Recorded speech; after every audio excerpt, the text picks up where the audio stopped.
नमस्कार। चलिए आज हम करेंगे रिवीजन यूनिट एंड मेजरमेंट्स। पूरे चैप्टर को हमने अच्छे से पढ़ भी लिया था और सारे सवालों को भी लगा लिया था जो नीट और जेमेंस के आए हुए थे। ठीक है ना। तो अब बारी आती है रिवीजन की। क्या क्या हम याद रखेंगे तो हमारे नीट एग्जाम में या फिर जेमेंस एग्जाम में काम आ जाए, उन चीजों को हम पहले एक जगह लिख के उसको रिवाइज कर लें। और उसके बाद जो क्वेश्चन हम लोगों ने लगा रखे हैं पहले से, जो आपने लगाए हैं, ठीक है ना, एक एक क्वेश्चन बार बार उन्हीं की प्रैक्टिस करेंगे तो आपका ये रिवीजन प्लस वो क्वेश्चन पर्याप्त रहेगा सिलेक्शन के लिए। ठीक है ना। तो शुरू करते हैं, कोई दिक्कत तो नहीं। चलिए यूनिट, सबसे पहले हम लोगों ने यूनिट पढ़ा था। यूनिट में दो चीजें हमने देखी थी, एक देखा था फंडामेंटल या बेस यूनिट और एक डेराइव्ड यूनिट। फंडामेंटल या फिर बेस यूनिट और डेराइव्ड यूनिट। भैया फंडामेंटल क्या यूनिट क्या होती है? कहेंगे यूनिट्स ऑफ या यूनिट ऑफ बेस या फिर फंडामेंटल क्वांटिटी। एक ही बार में समझ में आ गया। यूनिट ऑफ बेस या फिर फंडामेंटल क्वांटिटी, जैसे मास का किलोग्राम, लेंथ का मास का किलोग्राम, लेंथ का मीटर और टाइम का सेकेंड। इसी तरीके से और भी चीजें थी, वो जो 7 थी ना, अभी आएगी उसकी बारी भी। डेराइव्ड यूनिट क्या होती है? यूनिट ऑफ डेराइव्ड क्वांटिटी, जैसे स्पीड का मीटर सेकेंड, एक्सेलरेशन का मीटर पर सेकेंड स्क्वायर, इस तरीके से। उसके बाद हमने क्या किया था? सिस्टम ऑफ यूनिट्स, एक था सीजीएस सिस्टम, एक था एमकेएस या इसी को बोलते हैं एसआई, ठीक, और एक फुट पाउंड सेकेंड। इनको आजकल कोई नहीं पूछ रहा। ठीक है। चलिए सीजीएस में था सेंटीमीटर, ये किसकी थी? लेंथ के लिए। ग्राम मास के लिए, सेकेंड टाइम के लिए। चलिए आ जाइए यहाँ पे। मास ये एम फॉर मीटर किसके लिए? लेंथ के लिए। के फॉर किलोग्राम किसके लिए? मास के लिए।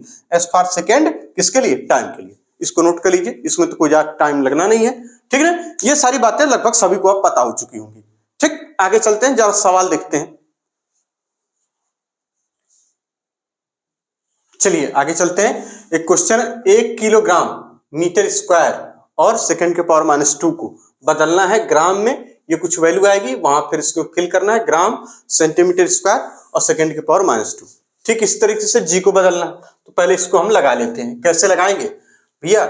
इसके लिए क्या करना होगा? हमें कुछ नहीं, सिंपल दिमाग लगाना होगा, जो आसान एकदम, जितना है बुद्धि उतना है। बुद्धि बढ़ाने उड़ाने की जरूरत नहीं पड़ती है ना। नीट में बुद्धि बढ़ाने और घटाने की जरूरत नहीं पड़ती, जितनी है उतने से नीट सिलेक्शन हो जाता है। बस खाली उसी को सही से इस्तेमाल करिए। देखिए 1 किलोग्राम है, चलिए यहां लिख ले रहे हैं हम 1 किलोग्राम मीटर स्क्वायर, यहां सेकेंड -2। ठीक, और इस चीज को आप ऐसे भी लिख सकते हैं, इसी चीज को, ये देखिए सेकेंड स्क्वायर, तो आप इसको, ये सेकेंड का स्क्वायर है, ठीक है ये। ठीक, 1 किलोग्राम भैया कितना ग्राम? 1000 लिख लीजिए यहां, क्या दिक्कत है? अच्छा ये ग्राम वाला 0 था, चलिए 1000 ग्राम। मीटर को सेंटीमीटर में बदलिए, कितना? 100 सेंटीमीटर। तो भैया दो मीटर है ना यहाँ पे, मतलब मीटर इंटू मीटर है, तो कितना हो जाएगा? 100 इंटू 100 यानी 10⁴ कर दें, यहाँ पे सेंटीमीटर स्क्वायर कर दें। ठीक, मतलब कैसे? यहाँ 1 मीटर स्क्वायर लिखा था, तो इसका मतलब 1 मीटर के लिए 100 सेंटीमीटर। बात को समझ आइए, बहुत बेसिक चीज बता देंगे, आप हमेशा याद रख लेंगे खुद ही। ठीक है ना। आप लोग घबरा क्यों रहे हैं? देखिए ये हो जाता है, अगर लिखा था 1 मीटर स्क्वायर, यही ना, इसका मतलब 1 मीटर इंटू 1 मीटर। ठीक, अब आप इसको बदल दीजिए किसमें? इसका मतलब ये, आप 1 मीटर को किसमें बदल दीजिए? सेंटीमीटर में। तो क्या हो जाएगा? 100 सेंटीमीटर इंटू 100 सेंटीमीटर। हम जानते हैं आपको दिक्कत करता होगा, ये 100% है भैया, बहुत लोगों को दिक्कत करता होगा। तो ये देखिए क्या कितना हो जाएगा? 10⁴ और सेंटीमीटर इंटू सेंटीमीटर कितने हो जाएगा? सेंटीमीटर स्क्वायर में। तो अब अगर कहीं हम बोलेंगे कि यहाँ मीटर स्क्वायर था तो 10⁴ सेंटीमीटर स्क्वायर, तो आप समझ जाइएगा कि बस यही वाला रूल लगा दिया। ठीक है ना। तो ये हो गया अपान किसमें? Second square. चलिए ठीक है, अब आ जाइए, ये देखिए 4 है, ये 3, कितना हो जाएगा भैया? 10⁷ है ना। कोई दिक्कत तो नहीं? ठीक, या इसको, ये नीचे लिखा था उसी को हमने ऊपर ले गए, तो यहां लिख दिया। हर चीज बता देते हैं इसलिए क्या क्या करना होता है। ठीक है, तो ये हो गया, बात समझ में। अब आ जाइए, यहाँ कह रहा है कि ये न्यूटन है, ये मीटर स्क्वायर है, 1 किलोग्राम पर किलोग्राम। चलिए तो इस चीज को हम लोग कैसे लिख पाएंगे? कहेंगे 6.67 इंटू 10⁻11 और यहाँ न्यूटन मीटर स्क्वायर अपान में किलोग्राम लिख देंगे। कोई दिक्कत है क्या? नहीं, कोई दिक्कत नहीं, एकदम आराम से लिख लिया। अब आ जाइए, ठीक, इस चीज को आपने लिख लिया, कोई दिक्कत नहीं। अब हमें क्या करना है? अब इसको सॉल्व कर लेना है। अच्छा न्यूटन है, न्यूटन को भी पहले एम के सिस्टम बदल ले, वो न्यूटन के नाम पे पड़ा हुआ है यूनिट। तो चलिए न्यूटन, तो आप फोर्स लिखते हैं तो आप लिखते हैं एम इंटू ए, और मास के लिए क्या लिखते थे केजी, और एक्सेलरेशन होता है मीटर पर सेकेंड स्क्वायर।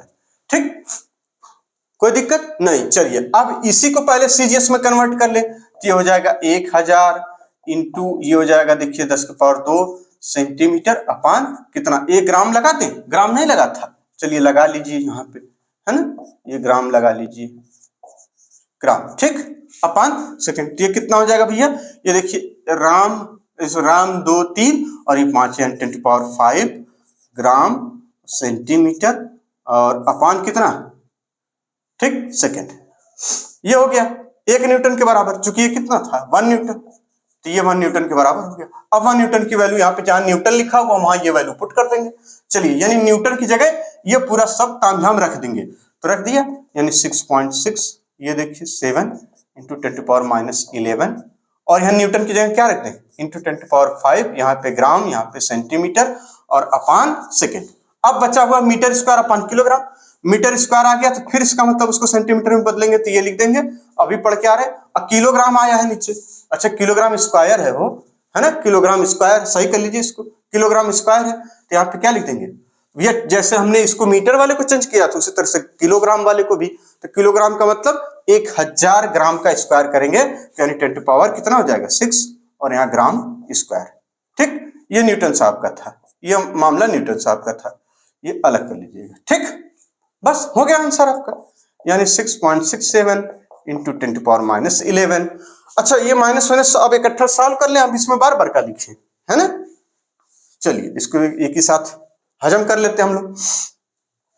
तो आप ये देखिए 10⁻6 है, और ये गया, और यहां बचा था केवल 10, ठीक, और ये गया, यहां लिख दीजिए 10⁻3, ठीक, कोई दिक्कत नहीं, और इनको भिड़ा दीजिए, तो ये बचेंगे कितना 10⁻3 और माइनस का 8, कोई दिक्कत नहीं, क्योंकि ये देखिए -11 है, ये 3 है, ठीक, और यहाँ पे अब आप लिख सकते हैं, देखिए ग्राम बचा, सेंटीमीटर यहाँ है, 1 सेंटीमीटर यहाँ, तो क्या लिख देंगे ग्राम सेंटीमीटर क्यूब, और अच्छा ये देखिए ग्रामों 1 है, ग्राम स्क्वायर और इंटू सेकेंड, 1 ग्राम से 1 ग्राम गया, तो आपको फाइनल आंसर जो लिखना था एक बार और चलिए मेहनत कर लेते हैं, क्या दिक्कत है, करना तो एक ही में था, इसको इससे काट देते, कोई बात नहीं, आप जो पूछे हैं देखिए वही आ गया, यानी सेंटीमीटर क्यूब, और उसके बाद ये देखिए सेकेंड,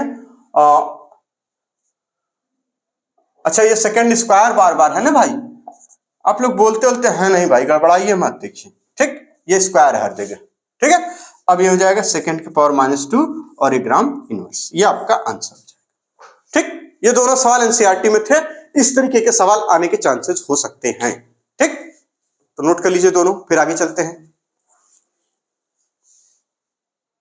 चलिए आगे चलते हैं, यूनिट ऑफ फंडामेंटल क्वांटिटी, ठीक, unit of fundamental quantity, real length के लिए क्या यूनिट थी मीटर, ये सब एसआई यूनिट, कौन सी यूनिट एसआई, ठीक, इसको किलोग्राम यहां लिख दीजिए, कैसी यूनिट है एसआई यूनिट, ठीक, आ जाइए, टाइम के लिए सेकेंड, करंट के लिए एम्पियर, टेम्परेचर के लिए केल्विन, इसके लिए मोल, और luminescence of intensity candela CD, ठीक है।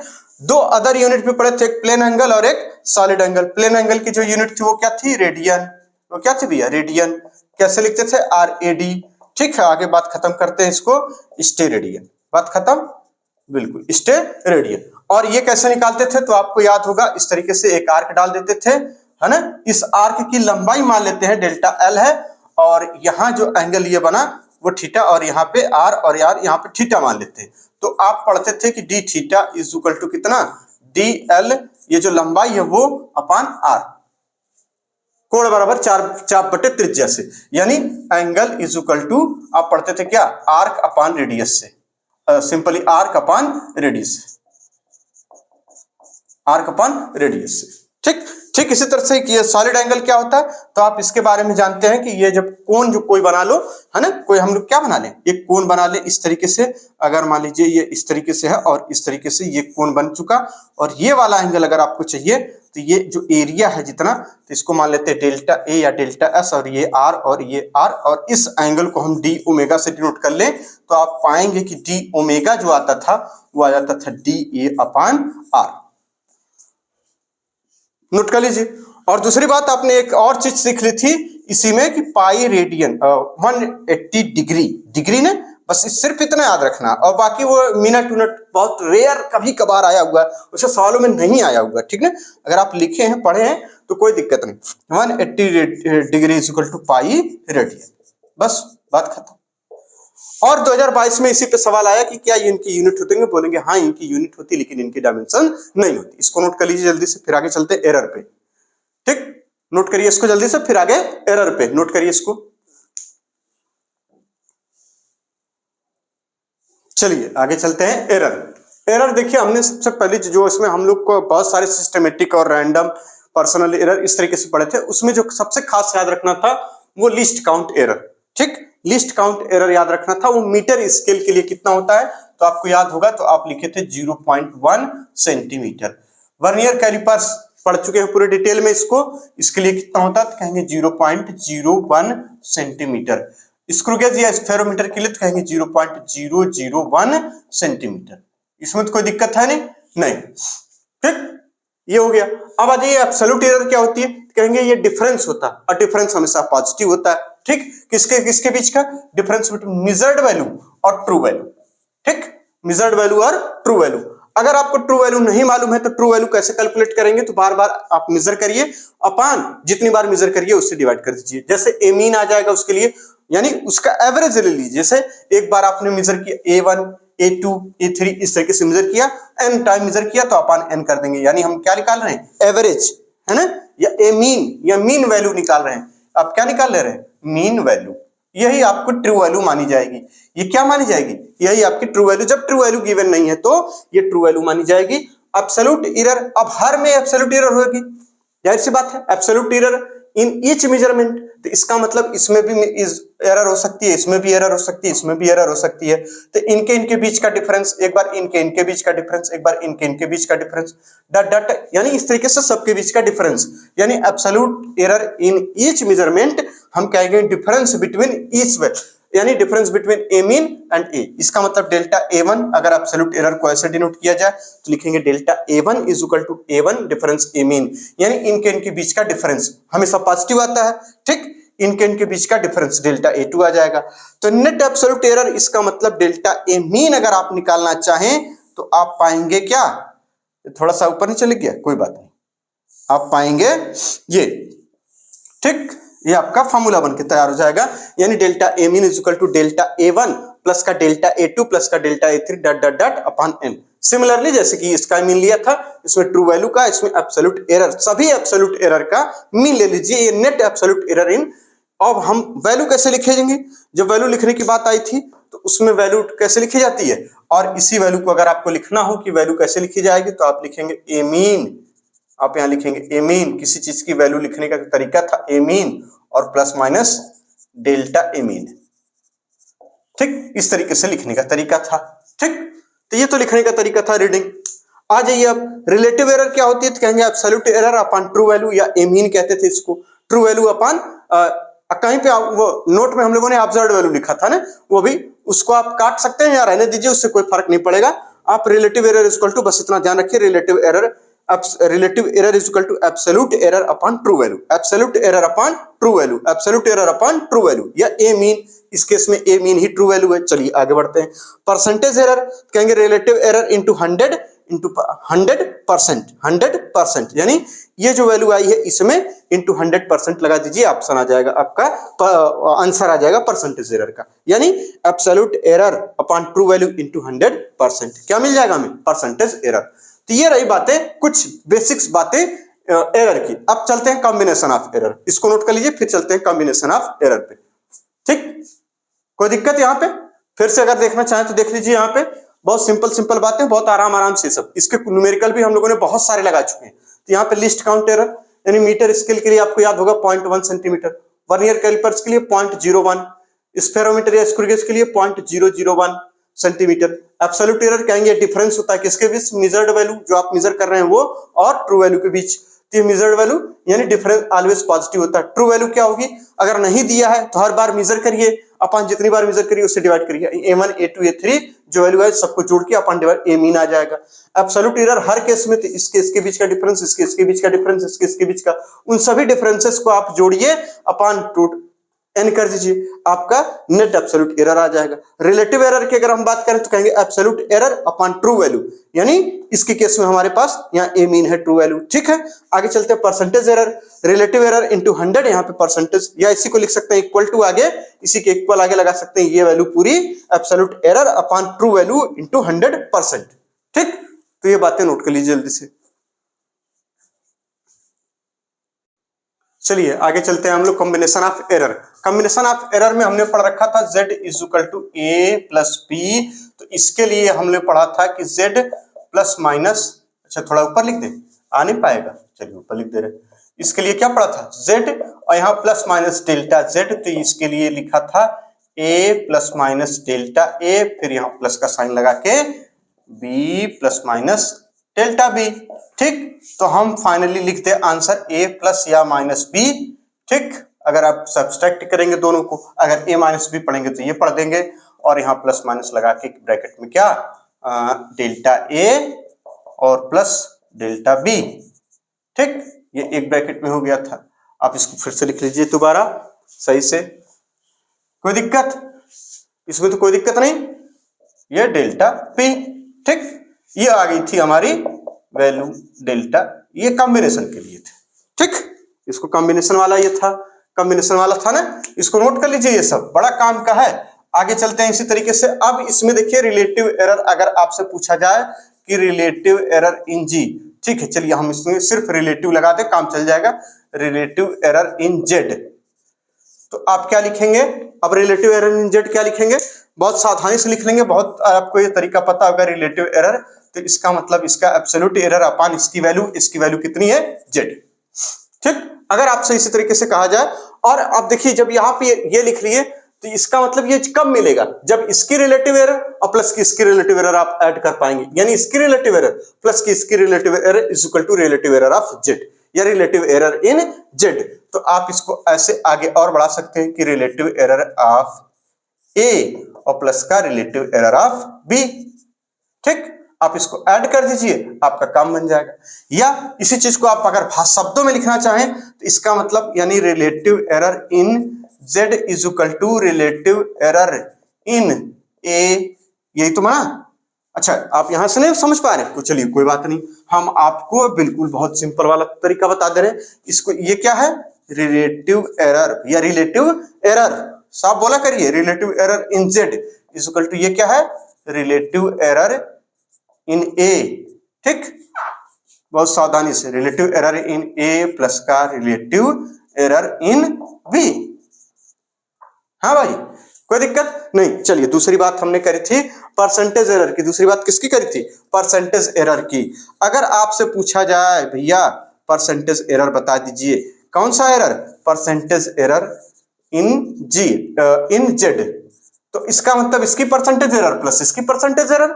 ठीक है, तो आप क्या लिखेंगे? परसेंटेज एरर हम क्या पढ़ के आ रहे हैं अभी? यही रिलेटिव इनटू 100, तो इसका मतलब आप यहां लिखेंगे कितना? Percentage error in Z is equal to, या सिंपली ऐसे लिख दें परसेंटेज एरर के लिए, तो आप लिखेंगे delta Z upon Z into 100%। ये इसमें आ गया, और इसी चीज को आप आगे इसके लिए भी लिख सकते हैं, कैसे? ऐसे, इसी की वैल्यू तो है ये, यानी डेल्टा ए अपॉन ए प्लस का डेल्टा बी अपॉन बी, और यहाँ ब्रैकेट और ये इंटू 100 और ये परसेंटेज, और ये क्या बन गया? अब यहाँ पे यही चीज बन गया कि यही चीज वापस से देखिए, बड़े ध्यान से देखिएगा एकदम, percentage error in Z, percentage error. अच्छा, परसेंटेज सिर्फ लिखा, चलिए परसेंटेज एरर पूरा लिख देते हैं। Percentage error in Z is equal to percentage error, ये किसका है? परसेंटेज, ये 100 इसमें मल्टीप्लाई, ये पूरा 100% इसमें मल्टीप्लाई करिए, 100% इसमें मल्टीप्लाई करिए, आप क्या पाएंगे कि परसेंटेज एरर, क्या पाएंगे बाबू? परसेंटेज एरर इन ए और प्लस का परसेंटेज एरर इन बी। कोई दिक्कत? बोलिए, percentage error in B. Note कर लीजिए इसको जल्दी से। ठीक है, कोई दिक्कत? ये जोड़ घटाने वाली बात थी, कोई दिक्कत नहीं, इसको नोट करिए बहुत जल्दी। फिर आगे चलते हैं प्रोडक्ट और क्वोशंट में कैसे करते हैं, ठीक है ना। यानी कॉम्बिनेशन ऑफ एरर मतलब z plus delta z is equal to a plus minus b, अगर प्लस वाला है तो ऐड करना है, माइनस a माइनस b है तो सब्सट्रैक्ट करना है। लेकिन ये जो जिनकी जो relative error sorry absolute error है वो हमेशा ऐड होती है, एब्सोल्यूट एरर हमेशा ऐड होती है। अगर आपसे रिलेटिव एरर इन z पूछा जाए तो कहेंगे relative error in z is equal to delta z upon z, that means delta a upon a plus का डेल्टा b अपॉन b। यानी इसका मतलब हम ये कह सकते हैं कि रिलेटिव एरर इन z, ये जो i इज इक्वल टू है relative error in a plus का रिलेटिव एरर इन b। बहुत बढ़िया से एकदम लिख लिया हम लोगों ने। आगे चलते हैं परसेंटेज एरर इन z।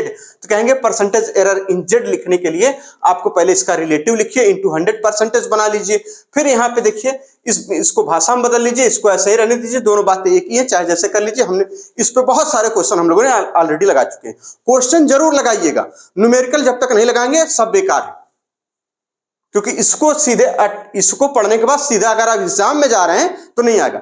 बार बार उन्हीं न्यूमेरिकल को लगाइए जो आपने लगा चुके हैं, इतना परफेक्ट ढंग से लगाइए जब तक वो आपका टाइम 2 मिनट के अंदर ना आ जाए, जब तक मतलब लगाने का स्पीड 2 मिनट के अंदर ना आ जाए। पहले हो सकता है 5 मिनट लगे, 6 मिनट लगे लगाने में, है ना। जो एकदम नए होंगे बच्चे उनको हो सकता है टाइम लगे 7 मिनट 8 मिनट या सोचने में 10 मिनट, इस तरीके से। तो घबराना नहीं है, उसी सवाल को बार बार लगाइए तो आप एक देखेंगे कि एक रेंज, एक सीक्वेंस, एक पैटर्न आपके दिमाग में ऑटोमेटिक क्रिएट हो जाएगा।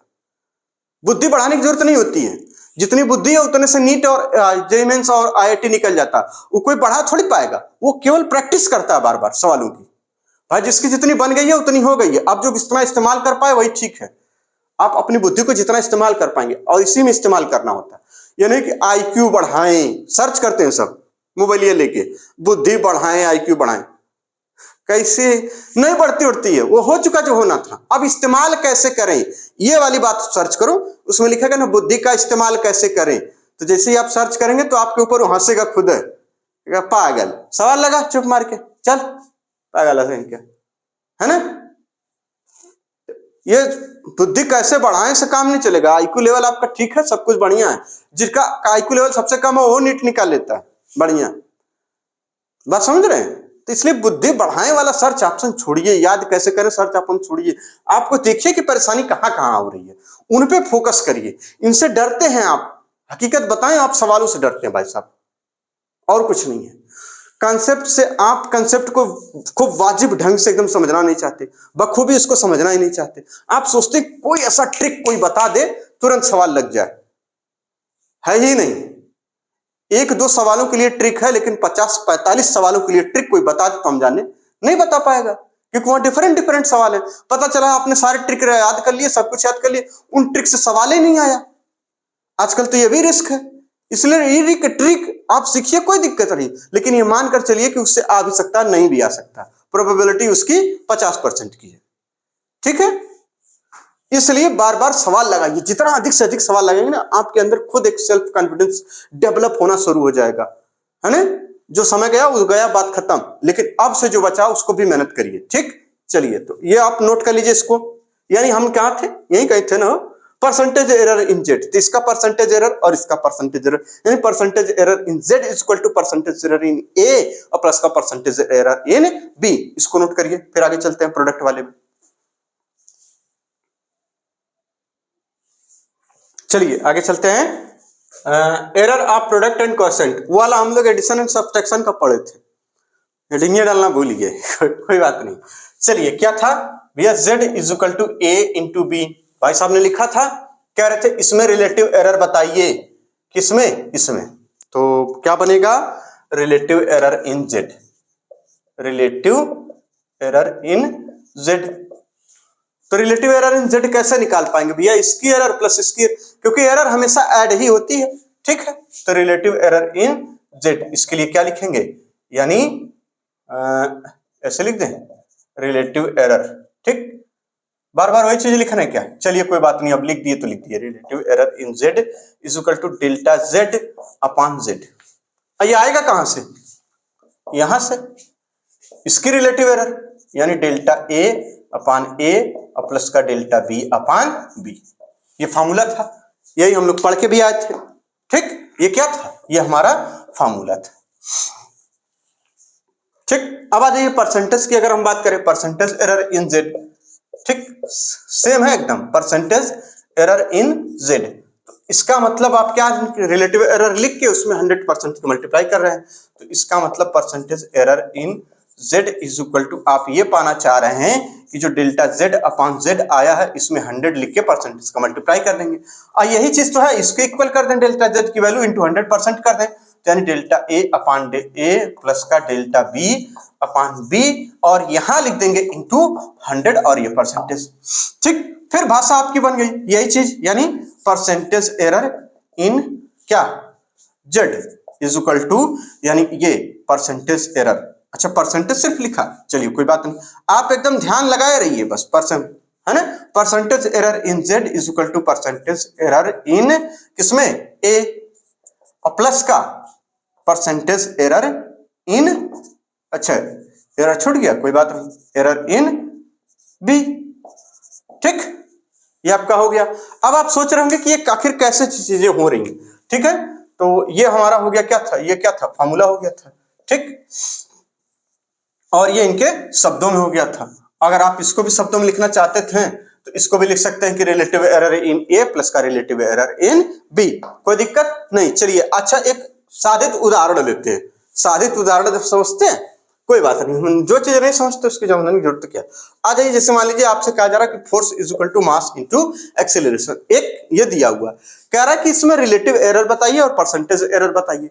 परसेंटेज की बात तभी करेंगे जब तक रिलेटिव की बात नहीं कर लेंगे, है ना, परसेंटेज की बात कब करेंगे, जब तक रिलेटिव की बात नहीं कर लेंगे। तो इसकी परसेंटेज एरर, चूंकि फोर्स कैसे निकाला जा रहा है भैया, मास से और एक्सेलरेशन से, इसका मतलब इसकी रिलेटिव एरर पता होनी चाहिए, इसकी रिलेटिव एरर पता होनी चाहिए। इसका मीनिंग ये बना कि यानी relative error of mass, relative error in mass, और प्लस का रिलेटिव एरर इन एक्सेलरेशन, ठीक, इज इक्वल टू क्या, रिलेटिव एरर इन किसमें, रिलेटिव एरर इन फोर्स। बात समझ में आ गई। चल अब इसको अगर आप और लिखना चाहेंगे तो आप लिखेंगे डेल्टा m अपान m प्लस का डेल्टा a अपान a, यहाँ क्या रिलेटिव एरर, इसको मतलब, है ना। अब आकर आप ये देखिए रिलेटिव एरर, कई बार शब्दों में आप एरर ना बोल के जब दूसरे शब्दों में कि इतना परसेंट बढ़ा दिया गया, इतना कम कर दिया गया, तो बताइए नहीं, जैसे मोमेंटम को 2%, 100% या 50% बढ़ा दिया गया तो वेलोसिटी कितनी चेंज हो जाएगी या मास कितना चेंज हो जाएगा, इस तरह से भी, तो वहां भी इसी चीज का इस्तेमाल किया जाता है। ठीक है, तो घबराने की जरूरत नहीं है, जब आएगा तो उसको भी देख लेंगे। तो आप इसे लिख देंगे डेल्टा एफ अपान एफ। अब इसको परसेंटेज में भी बदल सकते हैं, परसेंटेज में बदलेंगे तो आप इसको सीधे सीधे किसमें लिख देंगे, परसेंटेज, या ये वाला बात लिखेंगे ना, ये वाला क्यों लिखेंगे, percentage error in F, percentage error in F, ठीक, इज इक्वल टू आप क्या लिखेंगे भैया, इसमें परसेंटेज एरर, ठीक। तो आप चाहे तो इसको ऐसे भी लिख सकते हैं, जितनी बार आप प्रैक्टिस कर पाए लिखने की, पढ़ने की, बोलने की, उतना अच्छा सब कुछ होता जाएगा आपका। ठीक, बात समझ में आ गई। अब सवाल ये हो रहा उठ रहा होगा आपके दिमाग में कि ये जो परसेंटेज एरर है, रिलेटिव एरर है, ये ट्रू वैल्यू है और ये मेजर्ड वैल्यू, ये क्या चीज है, कैसे आ सकता है। चलिए एक एग्जांपल और देख लेते हैं, उससे शायद और क्लियर हो जाए। जैसे मान लीजिए, ठीक, ये आपका तो वो था ना फार्मूला है, जैसे मान लीजिए आपके पास एक इस तरीके से, ठीक, यही है, हाँ यही है, क्या करना है, ठीक, एक ऑब्जेक्ट दिया हुआ है, ऑब्जेक्ट है ये, कुछ है, नाम दे लीजिए, ठीक, इस पे लिखा हुआ 100 kg, क्या लिखा हुआ 100 kg, और ये ट्रू वैल्यू है, इसका मतलब छप के आया मार्केट में, क्या लिख गया 100 kg, और आपसे कहा जा रहा है कि भैया इसको मेजर करो। आप अपना तराजू बचकरा खोले फटाक से, भैया तौलना शुरू कर दिए, और तौल के पता चला कितना आ गया, भाई तौल रहा है वो, ये क्या लिखा है, तो नंबर 1 ये क्या लिखा है, कहेंगे ट्रू वैल्यू जो छप के आई है भैया, ट्रू वैल्यू ये कितनी है, ट्रू वैल्यू है ये कितना 100 kg, और भाई साहब जो मेजर कर रहा है वो पता चले उसके तराजू में कुछ गड़बड़ी थी, हैं, तो वो जो ऑब्जर्व या फिर मेजर्ड, इसी को लिखिए मेजर्ड, लिखिए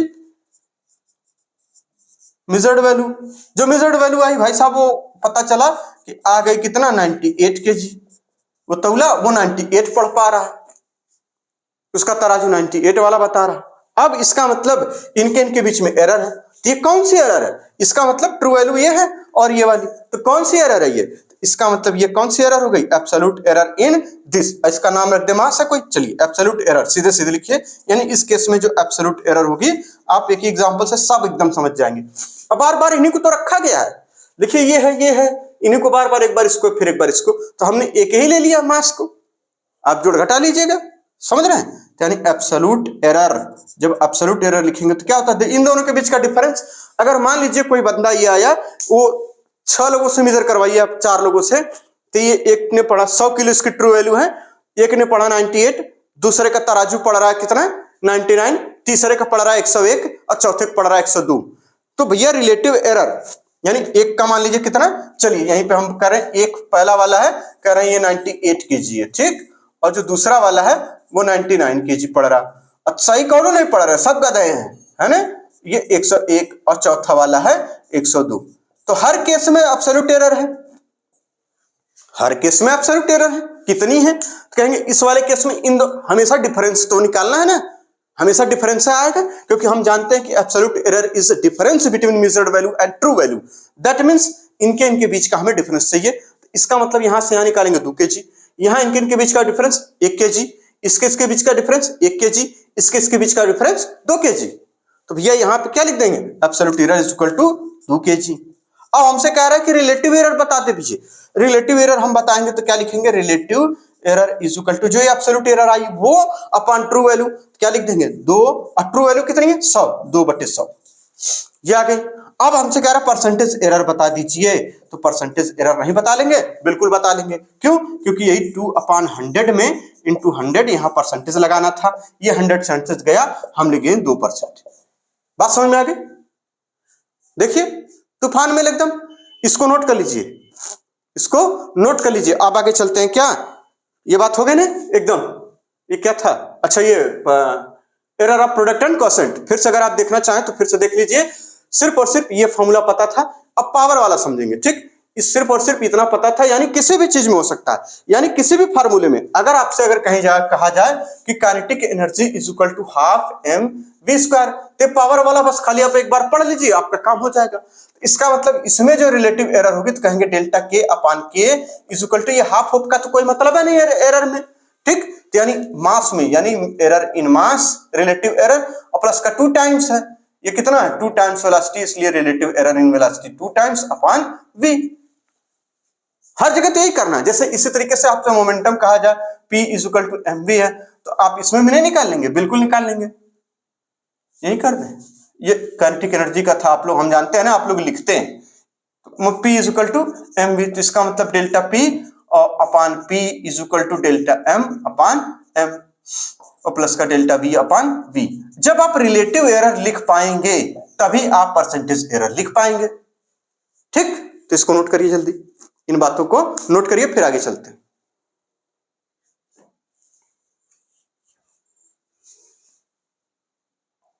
चलिए अब आगे चलते हैं, हम ये देखेंगे कि लिखा हुआ error in quantity raise to power. For example जैसे मान लीजिए आपके लिए z इज इक्वल टू लिखा हुआ है, z is equal to a b और यहाँ c इसके पावर p है, इसके पावर q है, इसके पावर r है, ठीक। एक सिंपल वाला बता दें, आप समझ जाएंगे कैसे कर रहे थे। या फिर अगर आप इसको सीख गए होंगे अच्छे से तो सीधे सीधे लिख दें, पहले इनकी रिलेटिव एरर फिर इनकी परसेंटेज एरर। तो जब आप रिलेटिव एरर लिखेंगे क्या लिखेंगे, पहले रिलेटिव एरर, ठीक, रिलेटिव एरर। तो आप लिखिए पहले क्या, रिलेटिव एरर इन z। तो आप क्या पाएंगे, इज इक्वल टू, या लिखेंगे delta z upon z is equal to p times of कितना, p times of delta a upon a और प्लस का q times of delta b upon b और प्लस का r times of delta c upon c।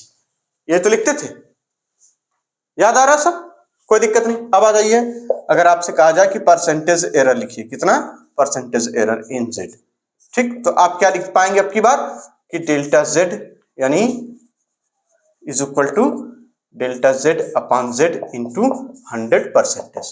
क्या इसी चीज को, इस चीज को हम ये नहीं लिख पाएंगे, बिल्कुल लिख पाएंगे। कैसे लिखेंगे, यानी ये है p delta a upon a और प्लस का q delta b upon b और प्लस का r delta c upon c, ठीक, अब यहां लगा दें इंटू 100 और यहां लगा दें परसेंटेज।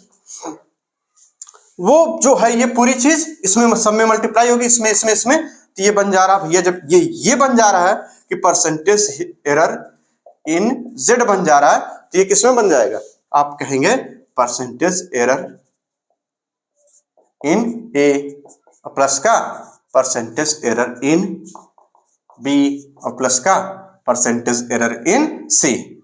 और ये मल्टीप्लाई भी है ना इसमें, P इंटू परसेंटेज एरर इन ये, तो मल्टीप्लाई वाला भी लिखिए यहाँ पे, मल्टीप्लाई ये कितना था, ये P था, ये Q था, ये R, तो इसमें अलग से चलिए दूसरे कलम से हम इसमें मल्टीप्लाई भी कर लें, ठीक है, यानी P इंटू, ठीक, और इसमें Q और इसमें R का मल्टीप्लाई पहले से कर लीजिए, ठीक है, ये पावर वाले हैं चूंकि।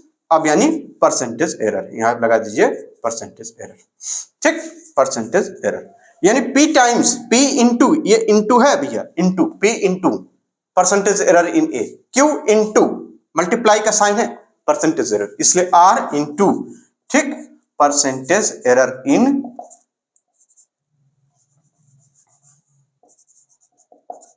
C, ठीक, ये आपका कंप्लीट हो गया। इस तरीके से आप लिखेंगे तो आपके आंसर हमेशा सही आएंगे। अब सवाल ये उठता है कि ये कैसे आ गया, ठीक है, यही वाला। चलिए तो एक एग्जांपल हम लोगों ने देख के लगा रखा था कि मान लीजिए z is equal to A square लिखा हो, तो हम इसको z is equal to A into A लिख सकते हैं।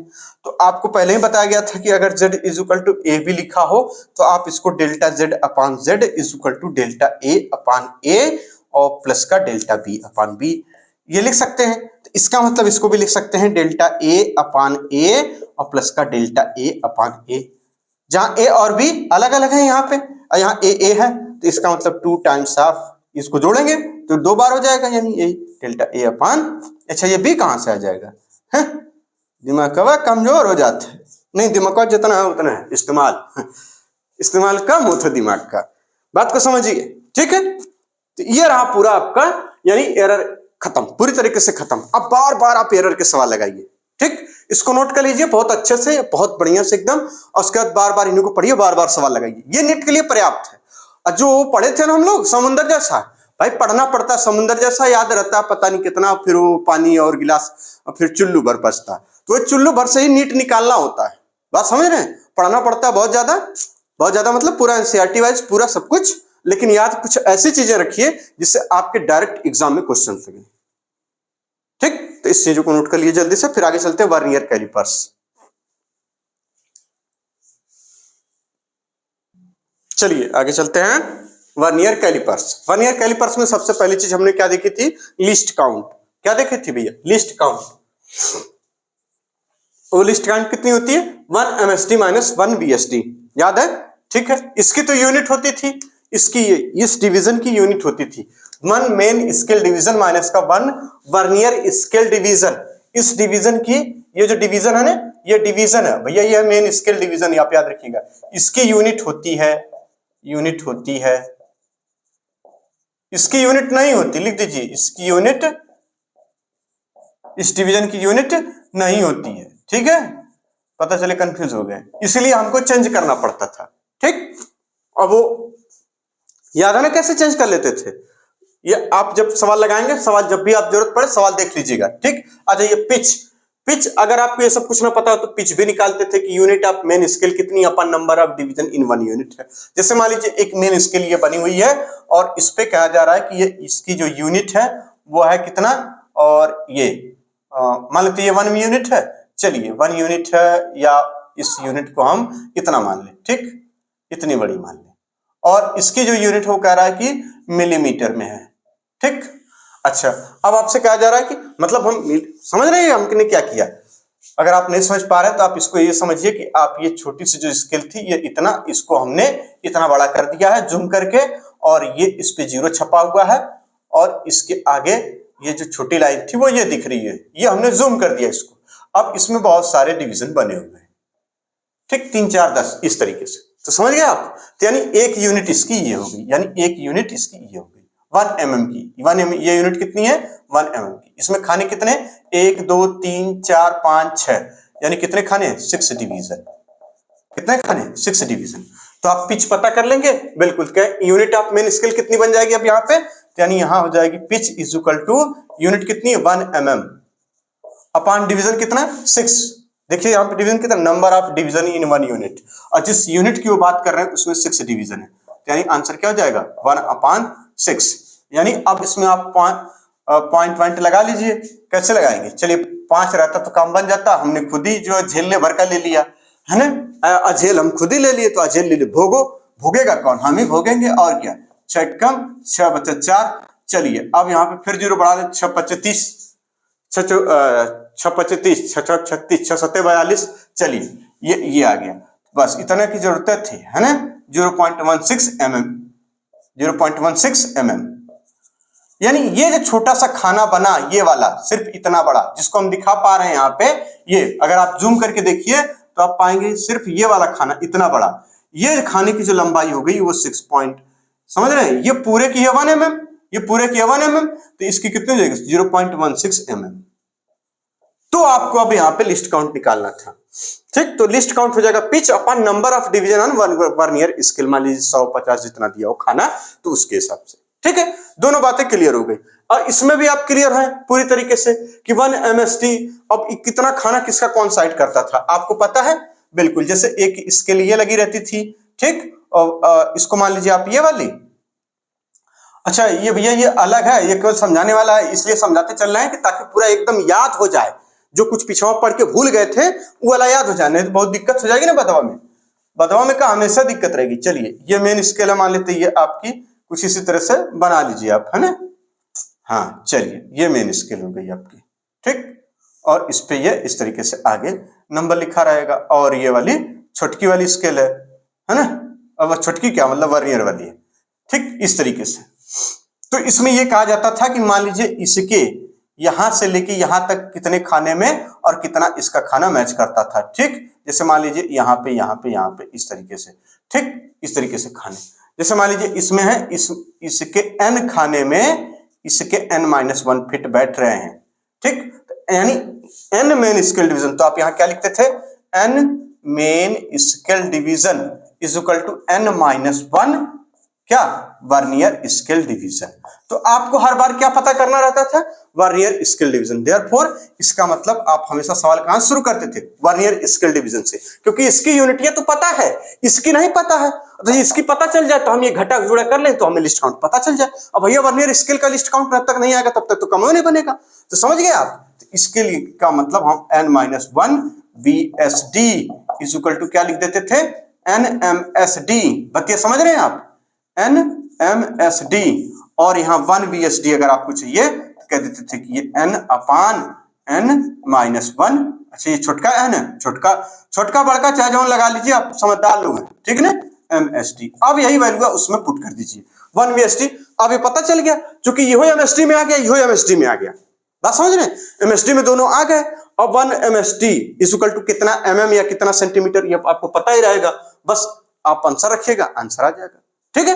तो आप लिस्ट काउंट लिखेंगे तो क्या लिख देंगे आप सीधे 1 MSD, और यहाँ पे माइनस का ये MSD यानी n/n-1 MSD। चलिए सवाल वाला लगा दें का एक थे, चलिए अच्छा ये नोट कर लीजिए का मतलब बतिया हुआ है, ठीक, ये हो जाएगा इसका लिस्ट काउंट, बात समझ रहे हैं, ये हो जाएगा इसका लिस्ट काउंट,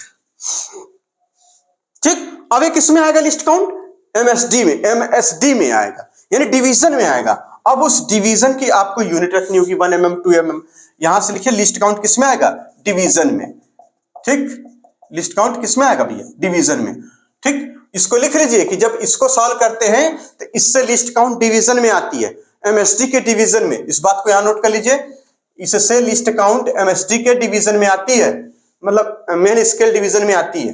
लिखिए यही लिखते हैं, लिखिए इससे list count main scale division में आती है ना, आती है।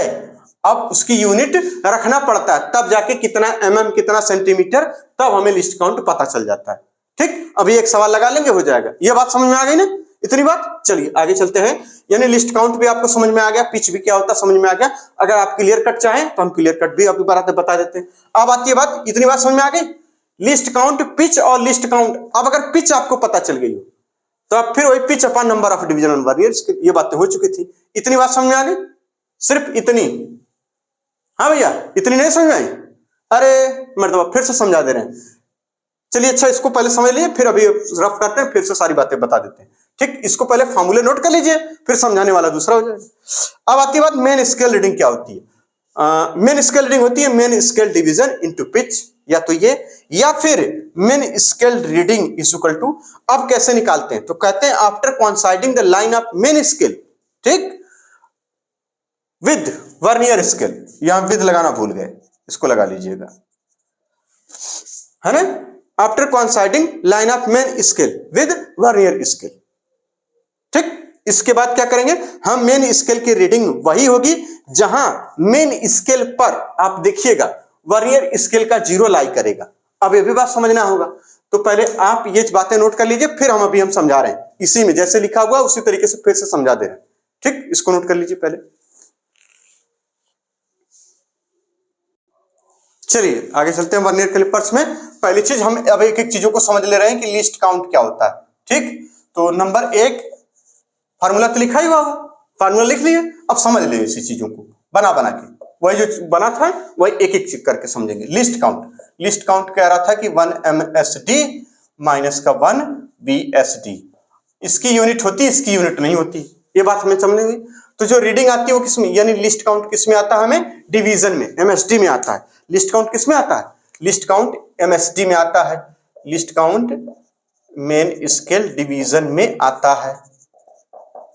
ठीक, अब यहां आता है तो इसमें जो जितना MSD आ जाए, जैसे मान लीजिए एग्जांपल के तौर पर, जैसे आपने कैलकुलेट कर लिया, कह दिया n MSD आया, ठीक, या x MSD आया, कितना डिवीजन आया, x MSD।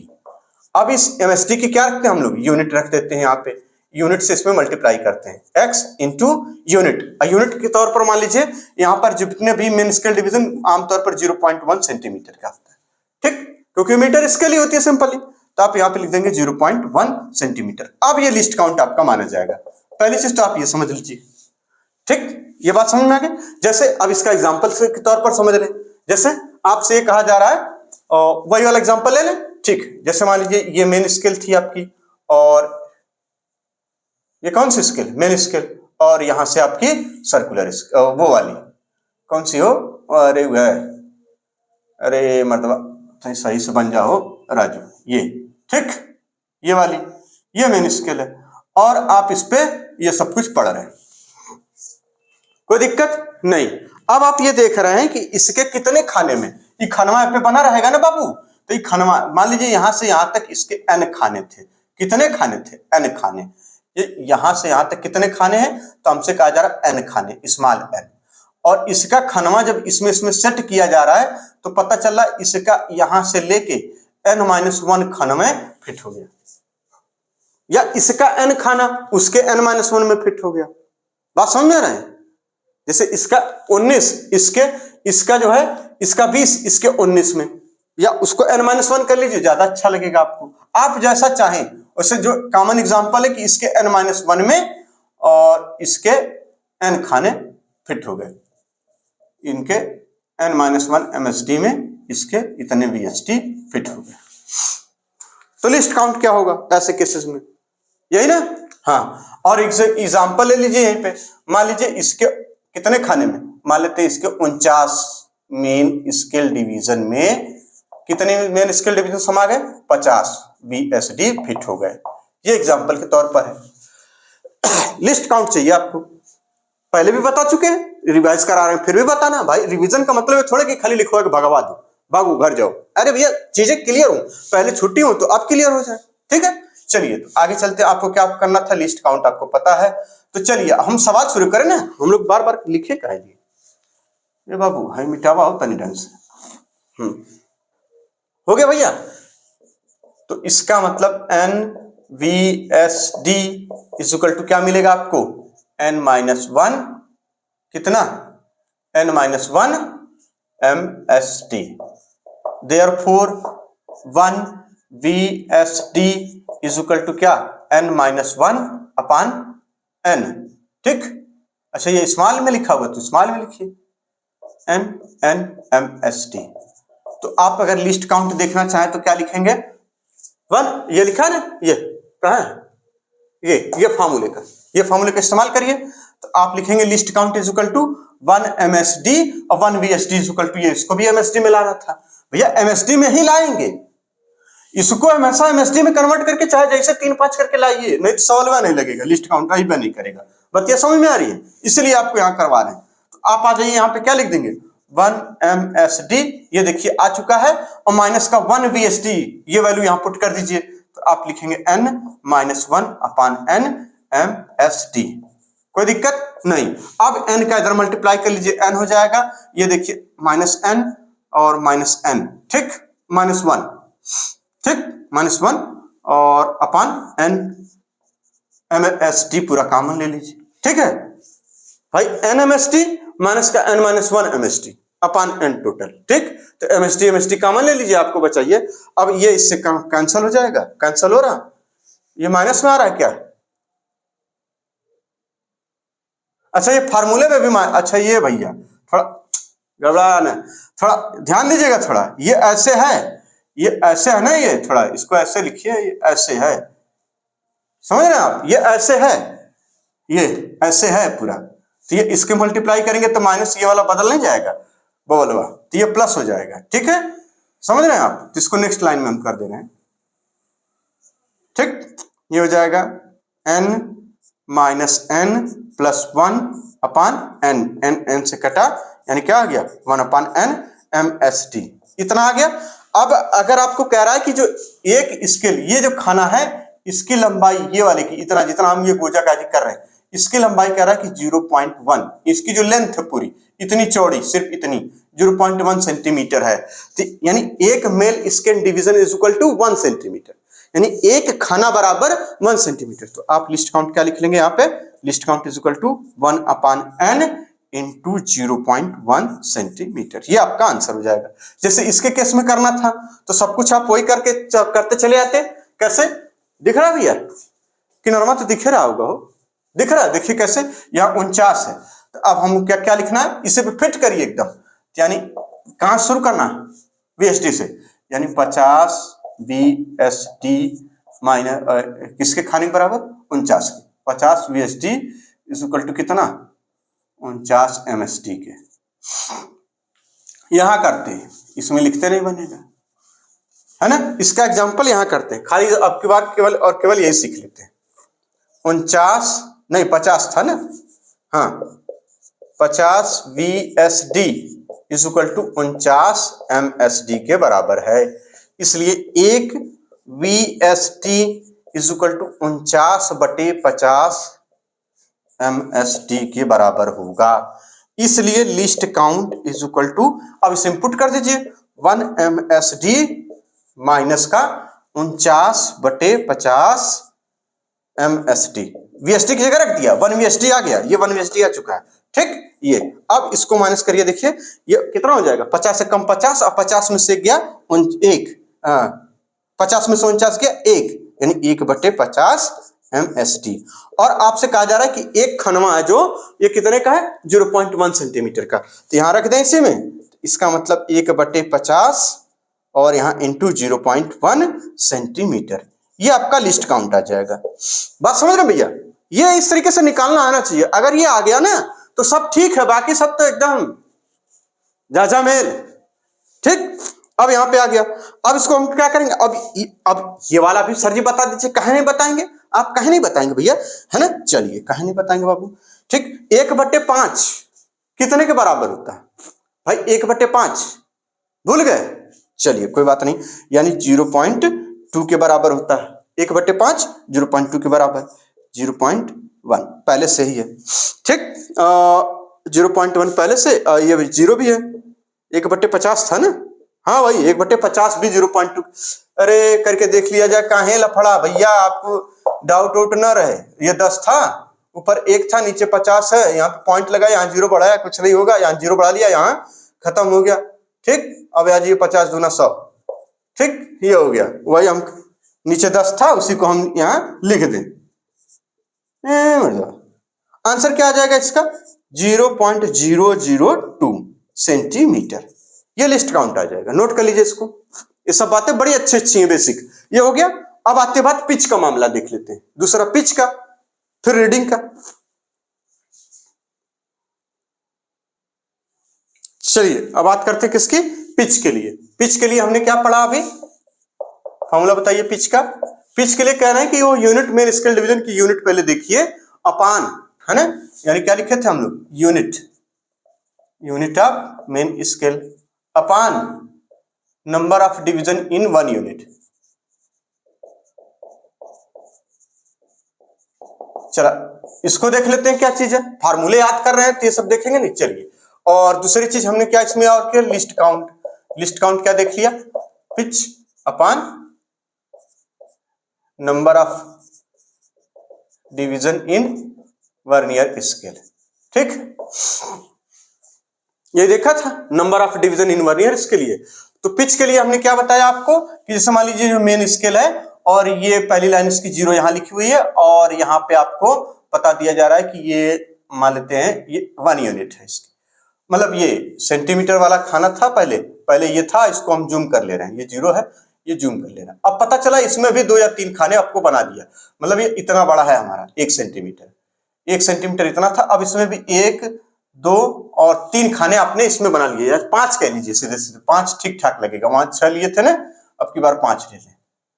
1 2 3 4, 1 2 3 4 और ये रहा 5। ठीक, कुल 5 खाने हमने ले लिए। मतलब ये छुटकी लाइनिया के बिचवा में ये यहां से यहां तक कितना है, तो कहेंगे 1 सेंटीमीटर है, 1 सेंटीमीटर है, नहीं 1 mm है। 1 सेंटीमीटर ले लेंगे तो बहुत बड़ा नहीं हो जाएगा, 1 mm है। अब उस 1 mm में भी आपने खाने फिट कर दिए, बात समझ में आ रही, ठीक, या 1 सेंटीमीटर में 10 खाने, 12 खाने, 50 खाने, 100 खाने, हम mm लेके चल रहे हैं, आप सेंटीमीटर का भी देख सकते हैं। ठीक, जैसे मान लीजिए यहाँ पे सेंटीमीटर का ले लीजिए, जैसे 0 लिखा हुआ, यहाँ 1 लिखा हुआ, ठीक है। और आमतौर पे आप देखे होंगे कि इसमें कितने खाने होते हैं भैया, 5 इधर 5 इधर होते हैं, और किसी ने इसमें सेट कर दिया, कुल टोटल 20 खाने हो गए। मतलब हर लाइनिया में, मतलब हर खाने में 1 2 3 4, तो इसमें भी एक कुछ छोटा सा बना दिया, यानी अब की बार डिवीजन 20 डिवीजन हो गया, समझ रहे हैं आप। यानी एक यूनिट में कितने खाने हो गए, 20 डिवीजन। इसमें एक यूनिट में कितने खाने, कुल 5 डिवीजन। तो ये क्या चीज आप पढ़ रहे हैं, ये पिच की बात कर रहे हैं, यानी यूनिट ऑफ मेन स्केल। तो इस वाले के लिए, जिसके लिए आप कंफर्टेबल हैं कि जल्दी समझ लेंगे वो वाले, चलिए कहेंगे पिच बताइए इसकी। पिच का मतलब समझते हैं अब, हाई जो छोटा खानवा है इसकी लंबाई, जो छोटा वाला है ना इसकी लंबाई, ये वाली, ये इतनी बड़ी सिर्फ इसकी लेंथ, ठीक, ये हो जाएगी पिच। तो पिच इज इक्वल टू आप क्या पाएंगे, यूनिट ऑफ मेन स्केल, इसकी यूनिट कितनी है, 1 सेंटीमीटर। तो आप लिखेंगे यहाँ पे 1 सेंटीमीटर अपान क्या लिख देंगे, number of division in 1 unit. कितने डिवीजन भैया, 20 डिवीजन। एक यूनिट में कितने हैं, 20 डिवीजन, और यूनिट कितनी है, सेंटीमीटर वाली, ये लिख देंगे। चलिए पिच हो गया। आप कह रहे हैं कि लिस्ट काउंट बता दीजिए, तो आप लिस्ट काउंट के लिए क्या करेंगे, ये जो पिच निकाले हैं ना 1/20 into number of division in vernier scale, और वर्नियर स्केल पर मानकर चलिए कि आपकी बार कितने खाने, वही सब खाने में ठीक बैठता हो, है ना। ये तो बड़का लाइनिया बन गया, ये इतना, ठीक। अरे ये गड़बड़ा जाएगा का, नहीं गड़बड़ाएगा का, ये ऐसे, ठीक। मान लेते इस पे कितने खानवा, वही 100 खाने। तो लिस्ट काउंट यानी ये पिच अपान ये 1/100 डिवीजन। और चूंकि ये किस में आया था, सेंटीमीटर में, तो इसकी वैल्यू तो रखिए ना भाई। आप यूनिट और मेजरमेंट की बात चल रही है तो यूनिट काहे नहीं रखेंगे, रख लेंगे। तो ये देखिए कितना हो गया, 1/2 का मतलब हो गया सीधे सीधे 0.5, और 0.5 तो ये 0 अभी नीचे ही है, बात समझिए। 0.5 1 2 3 कितने 0 है, 3 0, ठीक। तो खाना कितना बन गया, यानी 0 पॉइंट कितना 0005, देखिए आ जाएगा 1 2 3 और 1 4, 1 2 3 और 1 4, इतना सेंटीमीटर। बात समझ में आ रही, ये लिस्ट काउंट का मामला हो गया, पिच का भी मामला हो गया।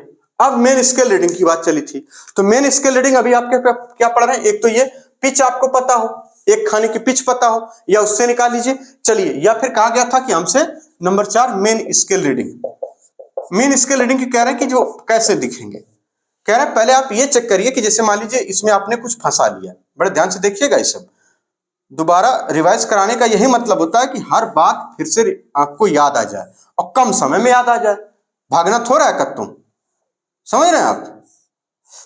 ये था, इसमें हमने इसको फंसा दिया, ठीक, और ये हो गया बड़का वाला, वाह बहुत जैसे एकदम बहुत सही शाबाश, है ना, एकदम ये फिट कर दिया इसमें इस तरीके से।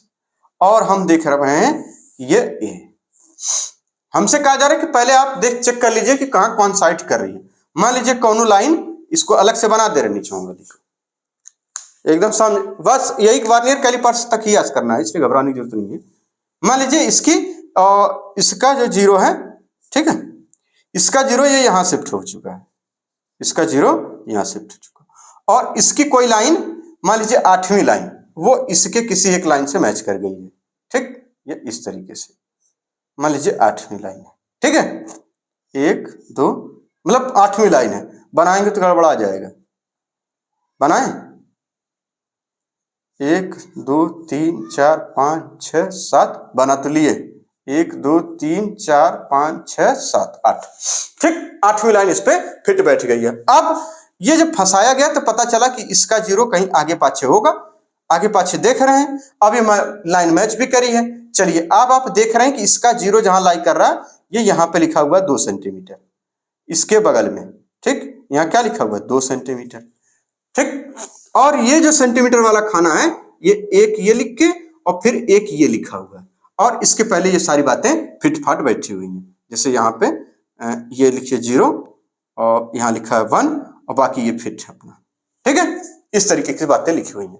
तो अब रीडिंग चेक करनी है आपको, तो बड़े गौर से देखिए, आप इसको जब जूम करेंगे थोड़ा सा, मतलब चलता फिगर में जूम हो जाता है ना ऐसा करके वो में, तो देखेंगे कि ये जीरो कहाँ लाई कर रहा है, ये वाला, ये जीरो कहाँ लाई कर रहा है, ये देख रहे हैं जिसको हम ऊपर की तरफ इंडिकेट कर रहे हैं, ये जीरो कहाँ लाई कर रहा है मेन स्केल पर, ये लिखा ना मेन स्केल पर, देखिए ध्यान से, ठीक, जहां इसका पहले कोई लाइन कॉइंसाइड कर जाए तब, ये लाइन भैया हो गई कॉइंसाइड कर गई है तब, किसी भी लाइन से, इसकी 8वीं वाली लाइन किसी से कॉइंसाइड कर गई है तब, कॉइंसाइड कर गई कर गई कर गई कर गई कर गई कर गई, ठीक।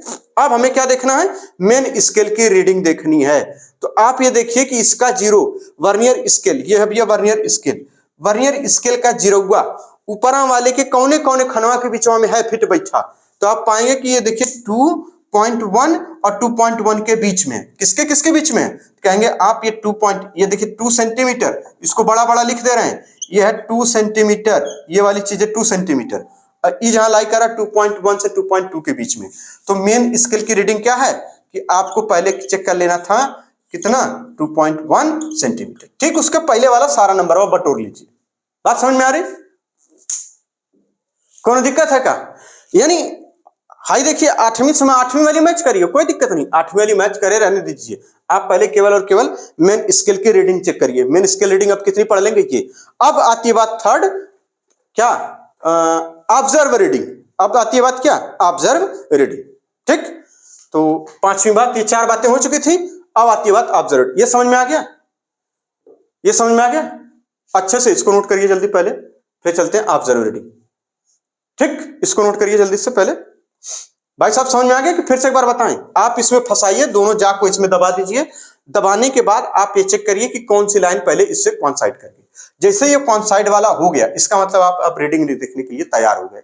अब रीडिंग देखने के लिए तैयार हो गए तो आप देखेंगे कि इस नीचे वाले का जीरो ऊपर वाली मेन स्केल के किसके किसके खाने के बीच में। तो यहां पता चल रहा है कि ये 2 सेंटीमीटर लिखा हुआ था, यहाँ 0 है, यहाँ 1 है, तो ये 2.1 के बाद और 2 यानी 2.1 के बीच, 2.1 से 2.2 के बीच में, तो क्या हो जाएगी 2.1 सेंटीमीटर। इसके पहले वाले सारे खाने हमने बटोर लिए, ये बात हो गई। अब आती बात ऑब्जर्व रीडिंग, ये तो मेन स्केल की रीडिंग है ना, इसकी रीडिंग यहाँ क्या आएगी, ये जो इस भाई गोलावा फसल है ये मेन स्केल रीडिंग हुई, इसकी रीडिंग यहाँ क्या आएगी, ये कुछ चाहिए ना, तो इस फेयर की रीडिंग को लिखेंगे ऑब्जर्व रीडिंग। तो नंबर 5 ऑब्जर्व रीडिंग, ठीक, ऑब्जर्व रीडिंग कहेंगे मेन स्केल रीडिंग, और प्लस का क्या चीज, प्लस का ये जो वर्नियर स्केल, ठीक, डिवीजन जो है कॉइंसाइड किया हुआ है, ठीक, vernier scale division which is coincide with ठीक, मेन स्केल यहां लिखिए वर्नियर स्केल डिवीजन, इस बात को नोट करिए, which is कॉन्साइड with main scale, main scale से कॉन्साइड है इनटू लिस्ट काउंट। चलिए ये भी हो गया, आप समझ गए इसमें, यानी ये देखिए जैसे फॉर एग्जांपल के लिए ये सारी बात हम पहले बता चुके हैं, ठीक, इसको नोट कर लीजिए। ठीक, अब आगे चलते हैं एरर, बस एरर देख लेते हैं उसके बाद आ जाएगा, समझ गए आप इतनी बात। अब आज ये एरर की बात कर ले। चलिए अब बात करते हैं एरर की, किसकी बात करेंगे भैया, एरर की। ठीक, एरर में हमने देखा दो टाइप की थी, एक निगेटिव और एक पॉजिटिव एरर, ये जो ये पढ़े हैं, या इसी को बोलते थे जीरो एरर। वर्नियर कैलिपर्स में जो एरर थी उसको क्या बोलते थे, zero error, no zero error. जब उसका जीरो वर्नियर स्केल का और मेन स्केल का जीरो एकदम एक के ऊपर एक बैठ जाए तो कहेंगे नो जीरो एरर। या इसमें है भैया जीरो एरर, जब बाजारे से खरीद के लाइए और फट से उसको मिलाइए और पता चला जीरो इधर उधर है तो कहेंगे उसमें है जीरो। ठीक, एक थी भैया पॉजिटिव जीरो एरर और एक थी निगेटिव। ठीक, पॉजिटिव कब बोलते थे, जब ई वाला आगे हो जाए, कौन वाला, ऊपर वाले का जीरो का, मान लीजिए ये मेन स्केल है और इसका जीरो यहां लगा हुआ हो और ये जो है वर्नियर स्केल है, ठीक, इसका जीरो यहां लगा हो, तो ये देखिए इधर हो जाए और ये इधर चला जाए। ठीक, तो इसको क्या लिखेंगे, आइए कब, जब दोनों जा आपस में मिलाने पर, याद रखिएगा ये कब होती है, दोनों जा को आपस में मिलाने पर। छुच्छे मिलाएंगे, उसमें कुछ फंसाएंगे नहीं, छुच्छा ऐसे मिला दिए, छुच्छा मतलब समझते हैं, आपस में मिलाने पर उसमें कुछ रहेगा नहीं। ठीक है ना, बिना कुछ रखे उसको मिला दीजिए तो ये हो जाएगा। अच्छा, इधर वाले को क्या बोलते हैं, राइट, तो यानी ये लेफ्ट में आ जाए और ये कहां चला जाए, राइट में, तब कहेंगे पॉजिटिव एरर है। ऐसी का उल्टा हो जाए, इस वाले में ये मेन स्केल है, इसका जीरो आपकी बार किधर चला जाए, इधर चला जाए, इसका जीरो इधर आ जाए। ठीक है, तब क्या कहेंगे, हाई कुल खाना वाना अपना दिखा लीजिए, उससे कोई मतलब वो नहीं है ना, कोई दुश्मनी थोड़ा वो खानवन से, बात समझ आ रहे। तो यानी अब की बार क्या हुआ, इसका जीरो देखिए इधर शिफ्ट कर गया, यानी अब की बार ये वाला राइट में आ गया और ये वाला लेफ्ट में आ गया। कब, जब दोनों को एकदम छुच्छा दबा दिया गया था। ठीक, तब अब कहेंगे कि जीरो एरर जितना आया है, पॉजिटिव जीरो एरर और निगेटिव जीरो एरर लिखेंगे कैसे। ठीक, इसको लिखने का तरीका तो होना चाहिए, तो इसको लिखने का जो तरीका होता है उसको लिख लीजिए।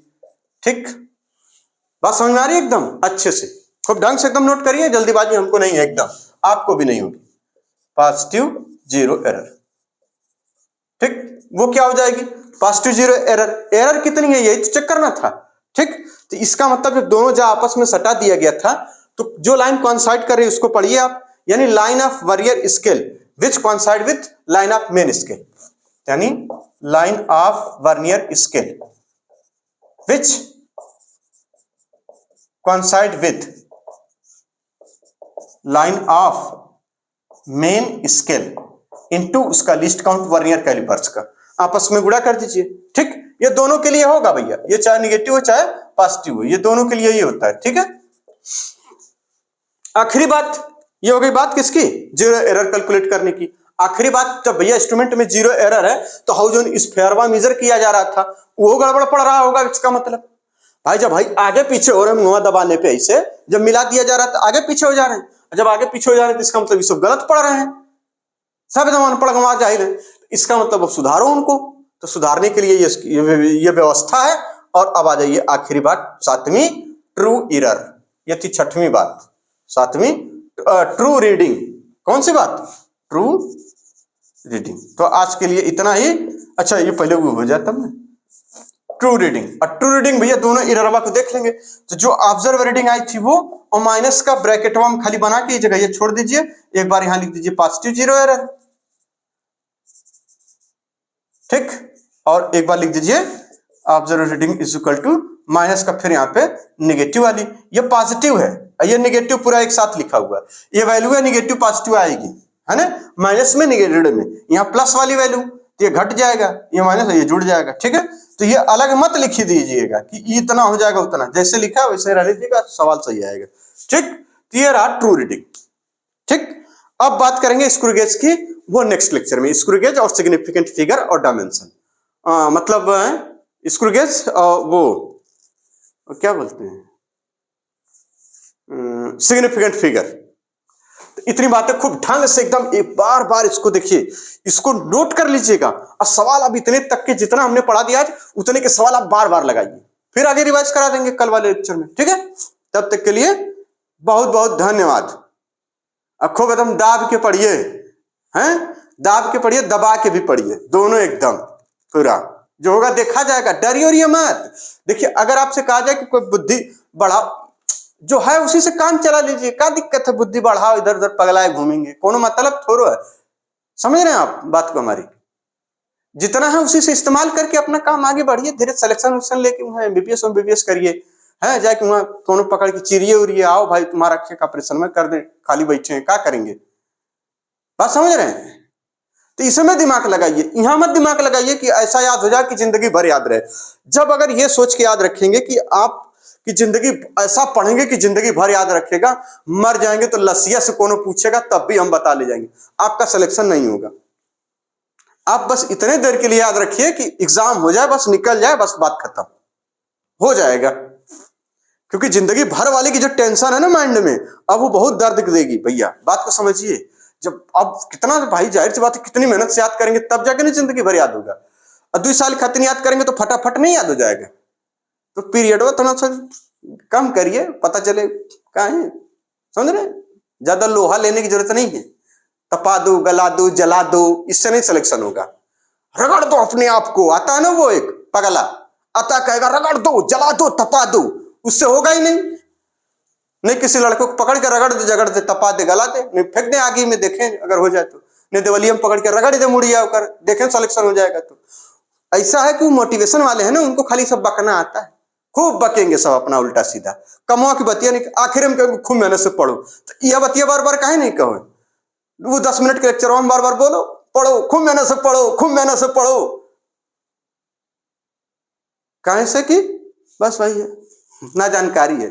ले अभी सब कम जानकार आदमी क्या करेगा, सबको पता है कि रगड़ दो, तपा दो, जला दो, गला दो वाला 2 मिनट का जोश होता खत्म। फिर इसलिए सवाल लगाइए, बार बार सवाल लगाइए, बात को समझिए हमारी सीरियस, बार बार सवाल लगाइए, बार बार बेर बेर एक का बतिया बेर बेर, है ना, ये बेर बेर याद करिए, बेर बेर सवाल लगाइए, हो जाएगा सिलेक्शन। मिलते हैं नेक्स्ट लेक्चर में, तब तक के लिए बहुत बहुत धन्यवाद।